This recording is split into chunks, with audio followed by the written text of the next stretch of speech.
Welcome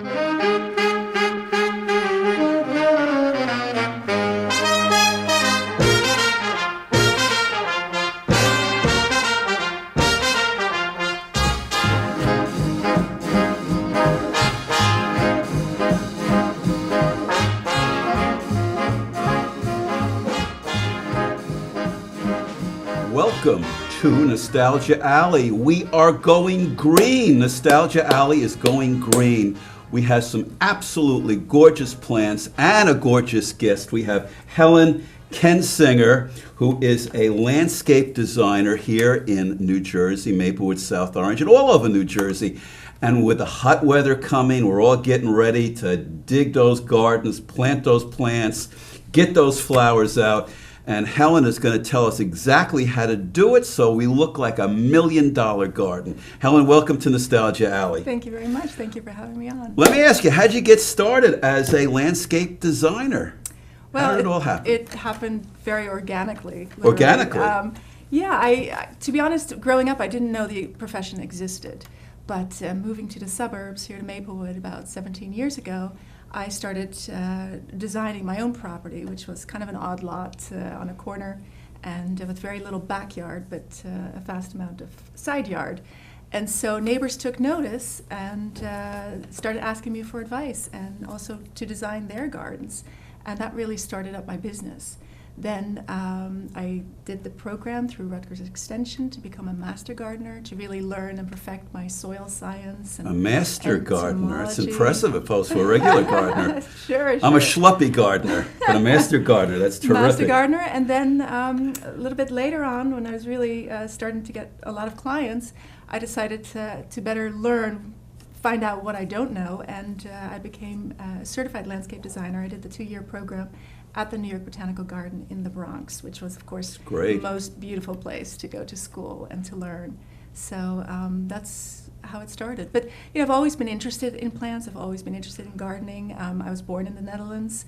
I was born in quite a rural setting, surrounded by greenhouses and farmland. So I remember even as a child on my bike, going to ballet class, always stopping at the local grower, the nursery, and just loved that smell of potting soil and looking at baby plants and watching them grow. So that's definitely in my blood. Helen, when I look at you, I just have the feeling I want to plant something. Oh, because just there are all have these that- plants I just here. have I that get so feeling. excited. Do you remember the very first thing as a kid you ever planted? And how did it turn out? They're probably strawberries. Strawberries? Yeah, in my garden. And to be honest, I think if you're going to grow food in your garden, that's probably the one thing that you should grow, because there's nothing like a homegrown strawberry versus a store-bought one.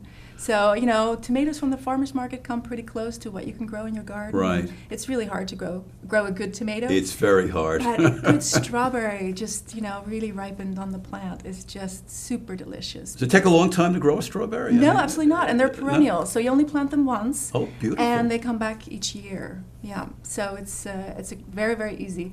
I think everyone should have a strawberry patch, taking that they have some sun, a sunny part of their garden to grow them. Now, landscape design, what is that? Your Olmsted with Central Park. Is that similar to that when you say landscaping design? What does that entail? What does it entail? Well, it really entails, designing or redesigning and bringing to life an owner of the properties, their ideas, their vision about how they want to use their outdoor space. And that should always be in context to the outer landscape, hence we call ourselves landscape designers, not garden designers, although the two terms are often interchangeable.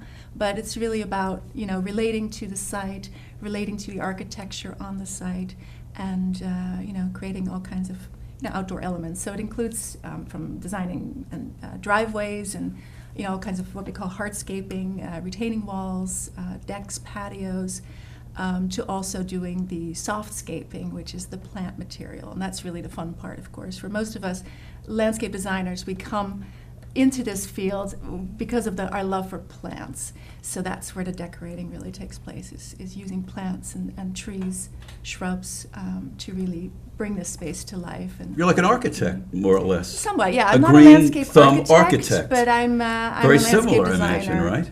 Yeah, it is similar, yeah. What are some of the things you have here? These are a great variety. Well, I've got a great combination because currently started working for a larger landscape construction firm called Canetti in Wayne, New Jersey. Oh. And we also have a garden center there. So it was wonderful to be able to walk out of my office into the garden center and be able to select, any plants and plants that I love and that I think are really, really easy to grow in all types of landscapes. So I have a variety of plants that will do well in sun and shade.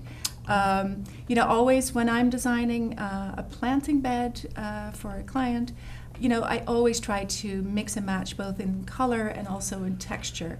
All the plants I brought today are perennials, meaning that they die back to the ground over winter, but they all return each spring. So basically they go dormant and their root system stays alive.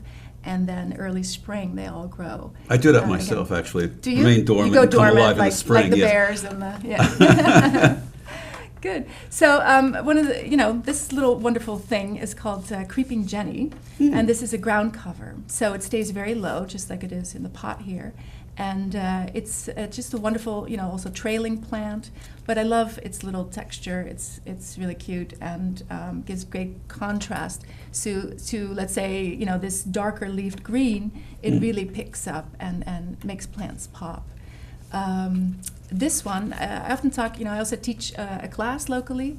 My wife went to one of your classes. This is how we met. met. That's how we met, yeah. Was she a good student? She was excellent. Okay. She paid a lot of attention. Did she? Okay. Yeah. Took a lot of notes. Well, you'll have to see if she's putting we're it gonna into find practice. out, yes. But so I often talk about hardy geranium, and a lot of people are like thinking of the red geraniums that they see in window boxes. But hardy geranium means that it's hardy, meaning that it can survive the winter. So you plant it in the ground, and this is an example of it. It's again, it's really quite a spreader. This happens to be a very light, pale pink flower. But there's a variety called Johnson's Blue, which is a very blue flower, which is lovely. Also some really hot pink flowers. So many different varieties. And again, this is a geranium, but a hardy geranium. So it's a wonderful plant to plant en masse. So even under, very low soil of shade trees, it can grow into a massive, ground cover display. This is a salvia, or a ornamental sage, and it actually has the fragrance of it. But this plant really does very well in a sunny location. This is very easy to grow. It's almost impossible to kill. Deer don't eat it. I love it. Deer don't eat it. a I lot love of that. gardens that are habited by deer. Deer often visit, so we need to have a plant palette of things that deer don't eat. And is there any way of preventing deer from eating your plants? Any spray or anything? Or is it the plant itself that prevents the Exactly. deer? There are all kinds of sprays. There's, you can put, Irish Spring soap in your garden. Really? There are all kinds of ways that you can create your own deer resistance. But, the best thing to do really is to plant plants that they're less likely going to eat. To have a totally deer-proof garden really isn't possible. Not possible. But because if deer are hungry, they're going to eat. But hopefully they'll eat things that are not as ornamental as the ones that you selected. So these are actually, most of these plants are pretty deer resistant. I happen to like a lot of the plants in that palette. But you can see that even this small display, if you were to multiply each plant by, let's say, 6 or 9, you can really have a vast garden out of these perennials, and it would all be deer resistant and somewhat shade tolerant. I have a confession to make. Can I make a confession to you? Yeah, go ahead. This is a confession. I do not have a green thumb. Okay. Now, give you an example. I went and bought an artificial plant, and it died. Oh my gosh. So that's pretty bad. Are there foolproof? It just got dusty? The thing just keeled over. Artificial plant keeled over. I didn't have the right artificial soil, I think. That was probably why. But if you are totally inept as a gardener, are there foolproof plants that you can plant and look like a professional? Look like a professional. Or a semi-professional, or kind of like a professional? It's always hard to say, how novice is a garden. I mean, Yeah. I recently met with a potential client who said that somebody at a nursery actually guided her in how to use a shovel, by putting your foot on the edge. Yes. And I thought, wow, that's very novice. That's pretty probably novice, the most right. novice I'd ever met before. So instead of saying Well, it could have that been a she rake, better yeah. move to a condo or back to Brooklyn, I tried to guide her into creating some new outdoor space. But anyways, for a novice gardener, I don't think anybody could kill this salvia. Oh, that's my kind of plant. But it's really also, you've got to know how to dig a hole. And, that might require a little bit more technique. But if it's not too hot and you got a nice drink sitting on a table out there to reach, then, planting a proper planting hole for each plant is really key to having success in the garden. And I guess soil too is important. Should you buy soil or use the soil you have, or how do you determine about soil? Well, if you start to scratch around in this soil that you have, let's say you have a plant or an area of the garden that you want to create a new planting bed with lots of flowering plants, then the first thing you should do really is to get a little trowel and kind of dig in. Mm-hmm. Now, if it's completely compacted and you can't even get a little trowel in the ground, then you know that you need to amend the soil, meaning that you need to add or rototill or just mix in with a shovel some kind of compost. So composted, material. What is compost exactly? What does that mean? Well, it can mean many things, but basically it means, green materials that have been broken down, so by all of the natural organisms, and so that all the nutrients can be slowly absorbed by the plants that grow in it, mixed with the existing soil. It kind of decays in a compost bowl or something? Or? Yeah, depending, there are many ways to create compost. There's worm compost, there's, all kinds of, kitchen compost. The key with any kind of compost, if a homeowner is interested in having, creating a compost pile to use to amend their garden soil, the key is never to put in any animal products. So no eggshells. I was just going to ask you about the eggshells. Yeah, nothing that was cooked in close to any meats or anything like that, because then you're going to really harbor animals. You're going to attract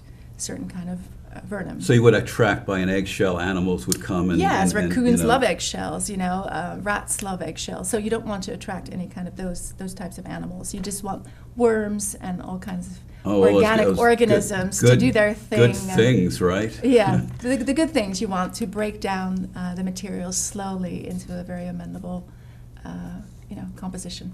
What are some of these plants here on my side? There's some. Hopefully not poison ivy. No, none of them. I don't really sell those, but it's grown everywhere, of course. This tall one here is called a stilby. A stilby. This is a wonderful plant. Again, very deer resistant. It's not yet flowering, but you can see the little flowers starting to pop here. It comes in from colors from white to pinks to salmon color to bright red, and it has a very kind of a ferny leaf. It is quite shade tolerant, so these are great planted also in masses in a shady area. It's lovely in a combination with hostas, with ferns. So that's a wonderful plant, one of my favorites. This is called carpet bugle or a juga. This is a wonderful ground cover. It's somewhat evergreen. Depending on, not like the last winters we've had, which have been terribly extreme. A lot of them do stay kind of this bronzy color all through the winter. And then this is just starting to flower, but it has these wonderful bluish-purple flower spikes. And it really is a spreader, so it's wonderful, as a ground cover. So I brought 2 ground covers. This is a wonderful grass that is, again, highly shade tolerant, but does also do well in sun. It's called Japanese forest grass. And it's a clump-forming grass, not invasive at all. And it just adds a wonderful, very bright chartreuse pop to, again, darker areas of the garden. Great. We're going to take a break now. Okay. We're going to take a break. Public service announcement. On the break, I want you guys, all my audience, to go out and plant something. It's time to plant. So don't go away. Don't touch that dial. We'll be right back.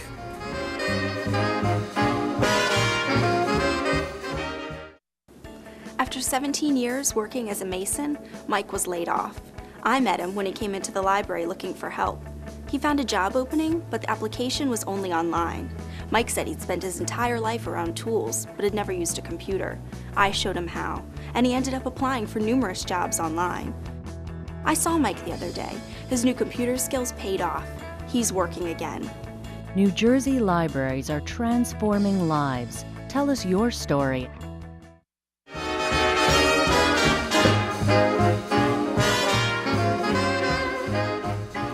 Welcome back to the green edition of Nostalgia Alley. I'm looking here to see what you guys have planted out in my audience. Oh, look at what my audience planted. That's pretty terrific, right? Well, you can't beat that. Anyway, here's my question for you. What plants do you have in your garden? Oh, well, I probably have one of each. One of each? That's a big mistake any gardener should make. But, part of my own garden, to be honest, is kind of an experiment always, because I need to see, in order to use the plants that I want to use for my client's garden, I need to know how these plants perform. So what they look like early spring, throughout the summer, how much drought do they tolerate, how much shade do certain plants tolerate, or how much sun. So it's very important that my garden is kind of an experiment with that. I have some structural design elements, but a lot of them I did, very early on. Every winter when I have a long break in work, I often think about taking all my plants out and replacing them in more, a better design. But then when they start growing, and I have so much work to do, both in my business and now my new job, I just don't have time to restart my own garden. So I just appreciate all of the elements that I have, and even the sense of history in my own development, in my own profession, of the different stages of my garden. Which brings me to the point, what are some of the common mistakes that people make with their gardens? I think, going back to the planting hole, I think a lot of times, probably the biggest mistake you can make with a plant and killing a plant is to plant it too deep.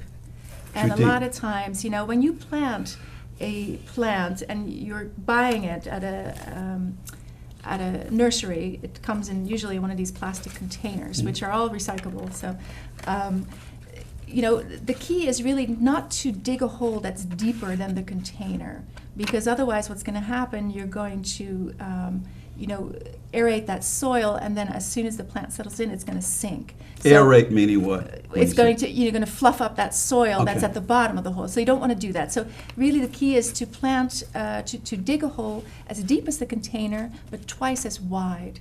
That way, all of its root systems, can have a chance to spread out, and that's what you want. You want your plants, when they're initially planted, to really develop a strong root system to be able to withstand the elements, more drought, long periods without rain. So that's key. Is really the planting hole. So planting too deep, often water starts to settle into the crown of the plant, and most plants will rot. So that's, one way to really kill a plant. A lot of times also people plant too high. That's often corrected later on. You can maybe add some soil. You don't want to plant it too high, but you can correct it by adding some soil, and then also mulching your plants. And by mulching, I mean creating a layer of chipped wood or shredded bark, to really keep the soil temperature at a constant rate, and also keep the moisture level very constant. I recently bought tomato plants. I'm trying to do tomatoes. A couple of years ago I did tomatoes. The squirrels loved them. We have a deck, and they lined up tomatoes on the deck like a runway, and we had these half-eaten tomatoes. But when I got the plant, the woman told me, because we did it with the Maplewood plant sale, to actually bury half the plant in the soil, the tomato plant, to get the best results. Does that make sense? Or that makes sense for a tomato plant. For a tomato perhaps? plant. Yeah. But I guess only for a tomato plant. Only for a tomato plant, yeah. And there are maybe some exceptions. But the general rule, especially for perennials, for shrubs, for trees, is that you don't want to plant too high. And, too low. Too low. Sorry. But, tomatoes may be an exception to that. Do you find that people overwater their plants? Is that a common thing, that people just go a little crazy with the watering? Well, and how do you not do that? I think overwatering sometimes, But I think what I see a lot of people doing is overhead watering. So they're watering the leaves of the plant. Okay. And that's a big no-no. It is? Yes. I mean, you're going to create, all kinds of fungal diseases and everything. You're going to harbor those things by having these wet leaves. So obviously, when it rains, plants are going to get Right. wet. But when you do your own watering, you've got to make sure that you really water into the crown of the plant. So you wet the soil and not the leaves. So you want to get low with that hose. I mean, ideally, everybody has, drip hoses, especially around big shrubs and trees, so that you're really watering the root system of the plants. Right. But you don't want to, I mean, often I see people just going like this with the hose, even to their grass, and it's not. It's Not to the good. grass. You have to do it to the grass, right? No. How do you water grass? That would be. Well, yeah, it is hard to water it, Yeah. But you don't water grass by just giving it a little bit of water. If you're going to grow, a good lawn, Yeah, how do you do that? You need to water it very deeply. So you need to water for a long time, Oh. and then not water again for a couple of days. So, so it's better just to have, because you want your lawn, like all plants, you want it to have a deep root system so that it can hold out to some drought conditions. There's all sorts of lawn food you can feed it. What's best for your lawn as far as food or nurturing a lawn? Is there a particular thing you should do, or? Yeah, I mean, it depends on what your soil is, or what your ponds Right. are. Each lawn is a little different. Sometimes people have a ton of weeds, and other people can't grow good grass because it's too shady. In general, here in Maplewood and South Orange, I would recommend doing a lime application, so a granular lime, which kind of raises the pH. Oh, good. That's what we. That's Sorry, what it lowers the pH on the soil, which is better for grass to grow. Because a high pH, more acidic, is really good for moss. So if you want to not have so much moss, Don't want then that. you should Don't want that ugly moss. apply some granular lime in spring and in fall. And then milorganite is a product that is a natural organic product, which you can put on your grass, on your plants, on your trees, everything, and that's really a slow release fertilizer. But you don't want to do it too early because you don't want to feed your lawn weeds. No. So usually your milorganite application, especially on your lawn, you don't do that until after Memorial Day. So that's good. around now. So Now, you've traveled all over the world. What are some of the gardens that you see in other countries that has inspired you as a designer? Well, I've been to the Garden of All Gardens, which is in Alhambra, in Granada, Spain. Oh. So that was really What was that like? absolutely spectacular. I mean, it's like a dream come true. It's really, really beautiful garden. Yeah, it was designed by the Moors, and so there were lots of water features. The garden's really about that, about the oasis and bringing water into the garden. So all kinds of different, what they call rills, which are these small little channels where water flows. Lots of little fountains. A beautiful, beautiful place. Is that many centuries old, that garden? It is, It yeah, must yeah. date way back. It does, yeah. It's right, they figured out how to irrigate all of the plants, Exactly. hundreds of, or even Yeah, thousands yeah. of years ago. Exactly. Is there another place around the world that you loved as far as gardens or? Well, I mean, I'm always inspired by my home country, the Netherlands. I find it amazing how people can create little gardens in so little space. Yeah, it's pretty remarkable. It's fascinating, and even people have 2 feet by 2 feet, they'll still put in, a pretty little ornamental plant and a little edge of something, to create even there a little tiny green space. So, I mean, the Dutch are amazing at They are. at manipulating. There's going to be a kind of a plants. silly question to ask you, but are there certain things in other countries that we don't have in this country as far as gardening goes? Or is it pretty much universal all over the world as far as plants and I think flowers? And universal. I mean, we're very lucky because America really has really a very, very large native palette of plants. So we're very fortunate on this continent to be able to use a lot of native plants that are very exotic on the European continent. So, but of course we've had tremendous amount of introductions from Asia that are very popular now. Yeah, there are lots of countries that are inspirational in terms of their landscape design. But every country, of course, has its own climate. When I travel to California, I see a lot of the plant palette comes from South Africa. A lot of very, somewhat exotic plants, at least for someone who lives in New Jersey, but they do very well because it's a similar arid climate. So it's a great. I love the great cherry place. blossoms in Washington, and also right here in New Jersey, Exactly. Branch Brook Park. Branch Brook Park in Newark has all of the wonderful. They're Yeah. wonderful. They don't last a long time, do they? Cherry blossoms. That's the unfortunate thing. Well, each cherry, because there are many varieties of cherry blossom trees, and so each one blooms at a particular time. And the unfortunate part is a lot of times that once it becomes spring here in New Jersey, then within 2 weeks, we've got 80-degree weather, Yeah. and so we don't have a long period of cool weather that enhances, the blooms. So when we have those hot, humid days, very early in May, then the flowers already, the petals drop, unfortunately. I mean, if it's really hot out there, I guess it's real hard for those plants to flourish with the heat. I guess For some you have to plants. water them maybe every other day or whatever, depending on the No, plant. because that you're... there are a lot of plants that actually like the heat, and some even like the humidity. So, this plant does very well when it's hot out. That's really when it starts to grow very well. Whereas other plants are somewhat ephemeral, meaning that as soon as it gets really hot and humid, they actually die back and then kind of regrow again in the fall. Bleeding hearts is a common plant, Dicentra, that is that type of plant. Of course, also your spring bulbs, a lot of them, we often wonder why we can't grow tulips very well here in New Jersey. Exactly. And part of it, they do grow. First of all, deer love them, so they usually eat them before they bloom. But second of all, we just don't have a long, cool spring like they do in the Netherlands, where they grow, wonderful tulips. Now, if people want to get in contact with you, do you have a website, or how would they get in contact with you? Yeah, they can contact me through my own website, which is Kensinger Garden Design. Okay. Also, they can contact me through the company Canetti that I work for. They can send me an email at design@canetti.com or. And also, you're a teacher. Where do you find the time to do all? It's amazing, I must say. Are there trends in gardening, or is gardening pretty universal? I mean, is there a hot plant right now that wouldn't be the following year, or? Well, I think there are definitely trends in gardening. Gardening styles are certainly trend.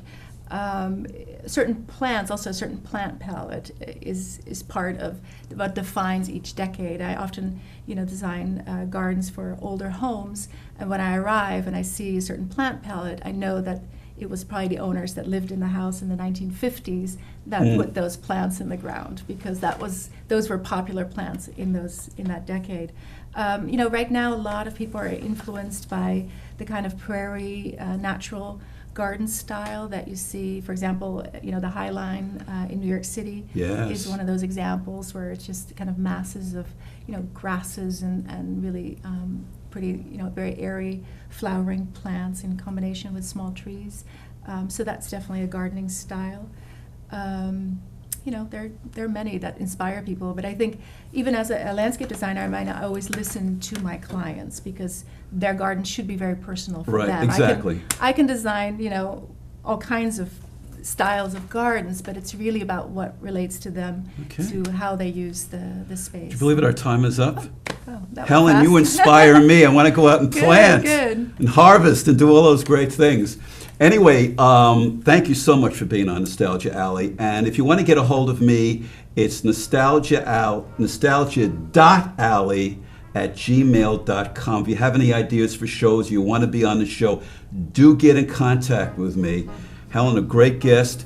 We've gone green today. What better time than to go green? So this is Mike Sobel saying good night to you, and especially